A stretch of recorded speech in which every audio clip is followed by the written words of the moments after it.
चीन युद्ध जब 1962 में हुआ था, उन्होंने नागरिकों से सरकार के लिए सोना दान करने की अपील की।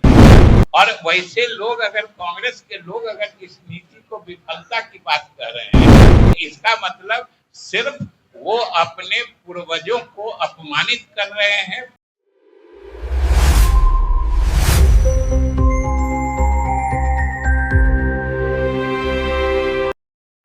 कि प्रधानमंत्री ने तो सिर्फ कहा है कि सोना अभी साल भर न खरीदिए तो अच्छा है, और कांग्रेस के प्रधानमंत्री जवाहरलाल नेहरू थे, तो भारत चीन युद्ध जब 1962 में हुआ था, तो उन्होंने नागरिकों से सरकार के लिए सोना दान करने की अपील की। लोगों ने सरकार को अपना सोना दे दिया था मुफ्त में, देश की इज्जत बचाने के लिए, और प्रधानमंत्री जवाहरलाल नेहरू ने इसका आमंत्रण दिया था, लोगों से अपील की थी।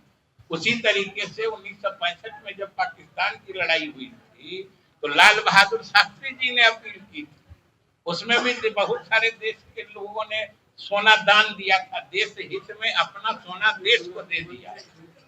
और वैसे लोग अगर कांग्रेस के लोग अगर इस नीति को विफलता की बात कर रहे हैं, तो इसका मतलब सिर्फ वो अपने पूर्वजों को अपमानित कर रहे हैं। पूर्वजों को समझिए कि उनकी इज्जत छवि धूल-धूसरित कर रहे हैं। स्कूलों में जिस तरह से ऑनलाइन क्लासेस की बात हो रही है, स्कूलों में ऑनलाइन क्लासेस हो, बच्चे स्कूल न जाएं और ट्रांसपोर्ट में कोई दिक्कत होगी, इसकी आशंका है। ये सब देखिए, सबसे पहली चीज ये सोच लीजिए कि ये सब चीजें कोई बाध्यकारी आप पर कोई फोर्स नहीं कर रहा है, ये सब डिजाइरेबिलिटी है, वांछनीयता है।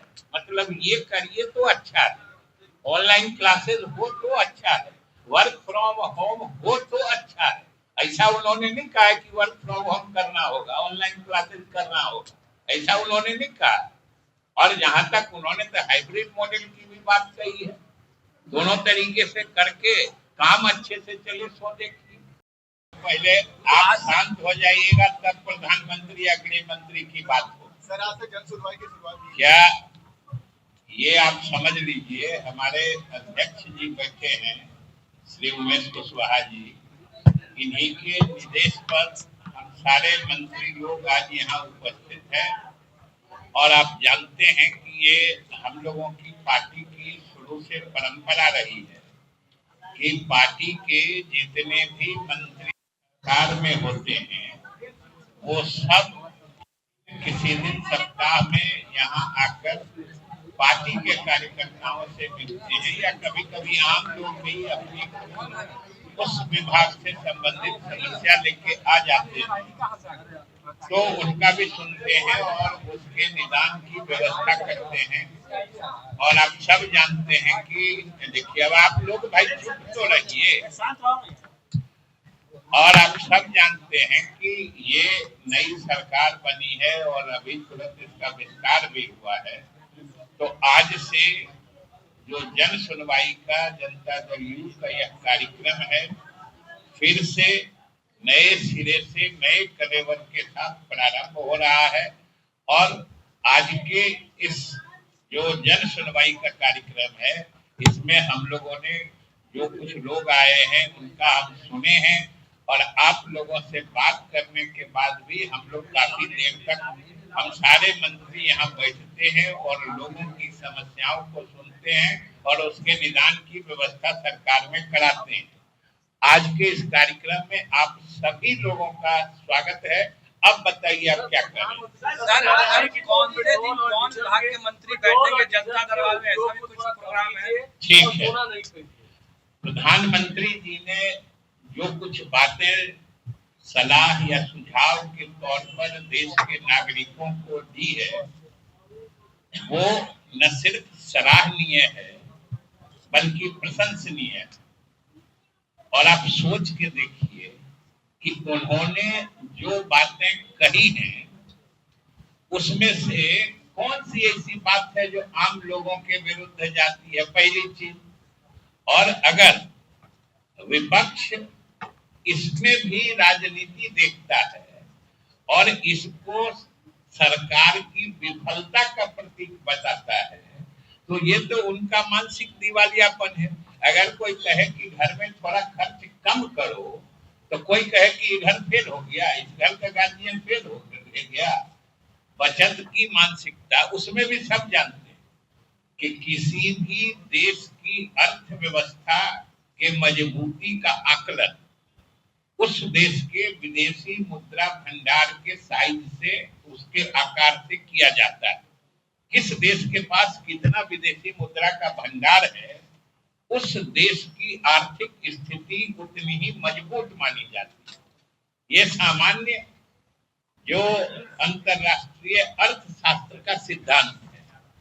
इस परिस्थिति में जो भी इस देश की अर्थव्यवस्था को समझता है, जो भी विदेशी मुद्रा भंडार के महत्व को समझता है, वो सब इन चीजों की सराहना करता है। क्योंकि आप सोचिए कि प्रधानमंत्री ने क्या कहा है कि पेट्रोल डीजल का खपत कम करिए, ये तो सामान्य सी बात है। और सब हम लोग जानते हैं कि पेट्रोलियम पदार्थ को आयात करने के लिए, इंपोर्ट करने के लिए हमारे विदेशी मुद्रा भंडार का एक बहुत बड़ा हिस्सा देश का खर्च होता है। लगभग 25% विदेशी मुद्रा जो खर्च होती है सरकार की, वो पेट्रोलियम पदार्थों के आयात पर होती है।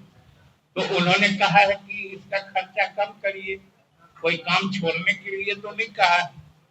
अब इनकी कैसी दिवालियापन वाली मानसिकता है वो हम नहीं समझते।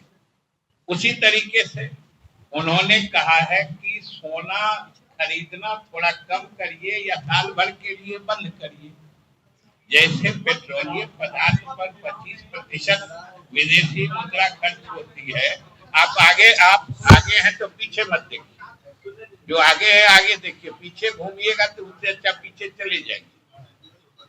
तो उसके बाद आप जान लीजिए कि पेट्रोलियम पदार्थ के बाद बहुत बड़ा हिस्सा सोना के आयात पर खर्च होता है, विदेशी मुद्रा। 700 से 800 टन सोना अपने देश में प्रतिवर्ष इंपोर्ट होता है, आयात होता है, और उसमें बाहर से मंगाने में विदेशी मुद्रा खर्च होता है। तो इसलिए सोना अगर पूरे देश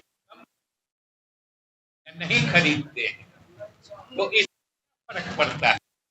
और अगर आप देश की अर्थव्यवस्था मजबूत होती है तो यह तो देश प्रेम की निशानी होगी।